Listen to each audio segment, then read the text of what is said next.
Asia cup ಗೆದ್ದ ಪಾಕಿಸ್ತಾನ. ಹೌದು, ಈ ಬಾರಿಯ ಏಷ್ಯಾ ಕಪ್ ಟ್ರೋಫಿ ಪಾಕಿಸ್ತಾನ ತನ್ನ ಮುಡಿಗೇರಿಸಿಕೊಂಡಿದೆ ಎನ್ನುವ ಸುದ್ದಿ ಕೇಳಿ ನೀವು ಕೂಡ ಒಮ್ಮೆ ಶಾಕ್ ಆಗಿರಬಹುದು. ಆದರೆ ಇದನ್ನು ನೀವು ನಂಬಲೇಬೇಕು. ಹಾಗಿದ್ರೆ ನಿಜಕ್ಕೂ ಈ ಸುದ್ದಿಗೆ ಕಾರಣವೇನು? ಹಾಗಾದ್ರೆ ಭಾರತ ಗೆದ್ದಿಲ್ವಾ? ಇಲ್ಲಿದೆ ನೋಡಿ ವರದಿ. ಹೌದು, ನಿನ್ನೆ ನಡೆದ ಪಂದ್ಯದಲ್ಲಿ ಗೆದ್ದಿದ್ದು ಭಾರತವೇ ಆದರೂ ಸಹ ಭಾರತೀಯ ಕ್ರಿಕೆಟ್ ಪ್ರೇಮಿಗಳು ಹೇಗೆ ಯುದ್ಧದಲ್ಲಿ ಪಾಕ್ ಗೆಲ್ಲದಿದ್ರು ಗೆದ್ದಿದ್ದೇವೆ, 6 ವಿಮಾನ ಉರುಳಿಸಿದ್ದೇವೆ ಎಂದು ಸುಳ್ಳು ಹೇಳಿತ್ತು, ಅದೇ ರೀತಿ ಈ ಪಂದ್ಯಾಟ ಲೈವ್ ನಡೆಯದೇ ಇದ್ದಿದ್ರೆ ಪಾಕಿಸ್ತಾನವೇ ಟ್ರೋಫಿ ಗೆದ್ದಿತ್ತು ಎಂದು ಅವರು ದೇಶವಿಡೀ ಸಂಭ್ರಮವನ್ನ ಪಡ್ತಾ ಇದ್ರು ಅಂತ ಹೇಳಿ ಹಾಸ್ಯ ಚಟಾಕಿಯನ್ನ ಹಾರಿಸುತ್ತಿದ್ದಾರೆ.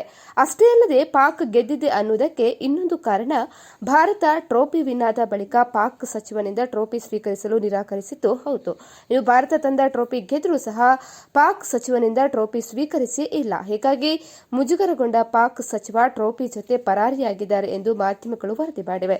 ಒಟ್ಟಾರೆ ಪಾಕ್ಗೆ ಭಾರಿ ಮುಖಭಂಗ ಆಗಿರೋದಂತೂ ನಿಜ.